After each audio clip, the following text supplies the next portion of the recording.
Hey, you're listening to Pure Light, where we explore how you can believe in yourself and be happy with who you are by learning to trust your worth and question the noise in your head. A lot of people get in their own way and then get angry and frustrated with themselves for it. I can help you break that habit so that you can go after what you want and love yourself along the way. My name is Ailey. I'm a coach and a Kundalini yoga and meditation teacher. This is episode 23, and I'm going to share with you 5 signs that you're stalling out of fear. So that's what it's about. Before we get into that, I just want to talk about what is fear, because I think it's useful to start with that before we get into signs that you're in fear and maybe you don't know it.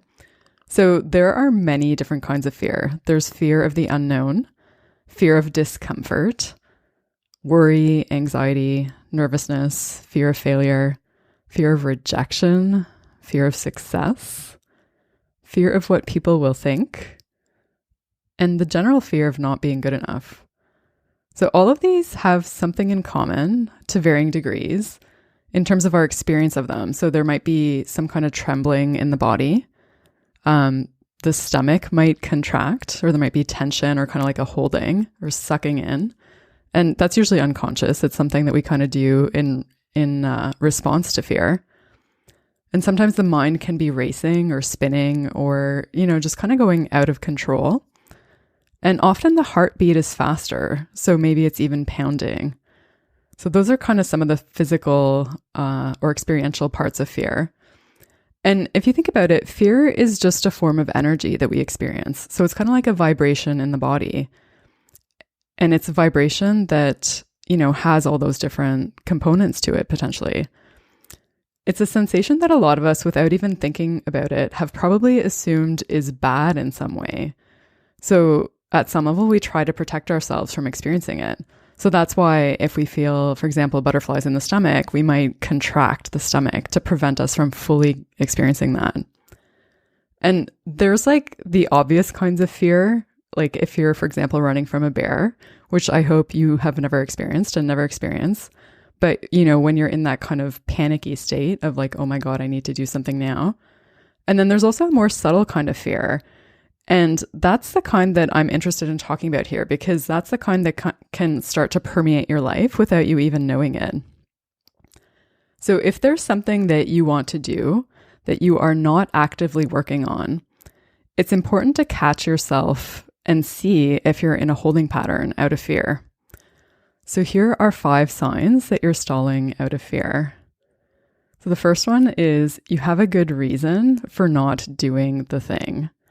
So there's some kind of story in your head about how like now is not the time to do it, or it'll be better if you do it later, or you need to do this other thing first, or there's something that you need that you don't have. And time and money and energy are often big things for that. So like, I can't do this because I don't have the money, I don't have the energy. And then there's, the fantasy that somehow those things will magically appear later and things will be better. So that can be a sign that you're stalling out of fear. The second one is that you keep yourself busy. And this could potentially be one of the reasons that you tell yourself. So part of number 1, but it could also actually be legitimate. So if you, for example, always say yes when people ask you to do things, or you always volunteer for stuff, or you're a workaholic, your schedule may actually be so packed that you really don't have time to do the thing that you want to do. So it's not just a story, but it's a reality. And it could be that you really want to do those things, or it could be that you're keeping yourself busy so that you don't have to do the thing that scares you. So that's the second sign that you might be stalling out of fear. The third is that you procrastinate. So you find something that's less important to do and focus on that instead of the thing that's really important. And this is ultimately a way of avoiding making decisions and taking actions on the thing that you really want, the thing that you really desire.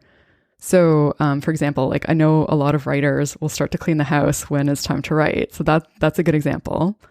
But generally speaking, if you tend to do the easy stuff first, but then you never get to the important stuff, that could also be a sign that you're stalling out of fear. And then the fourth sign is that you're a perfectionist. So perfectionism is often accompanied by starting things and never finishing them. And that can be, fear of success or fear of failure or something like that, because you never really get to see the outcome of your work because you never get to that point. So that can also be a sign that you're stalling out of fear. And then the fifth sign, so the last one, is that you comfort yourself. So this could be done in a number of different ways. So maybe through food or potentially alcohol or shopping or social media or some other means. So there's something in your life that maybe you're addicted to, not in the most conventional sense, like in terms of drugs, although it could also be that, but in a more subtle form of addiction. So something that's kind of eating up that space in your life and preventing you from moving forward with the other thing, the thing that you really want to do.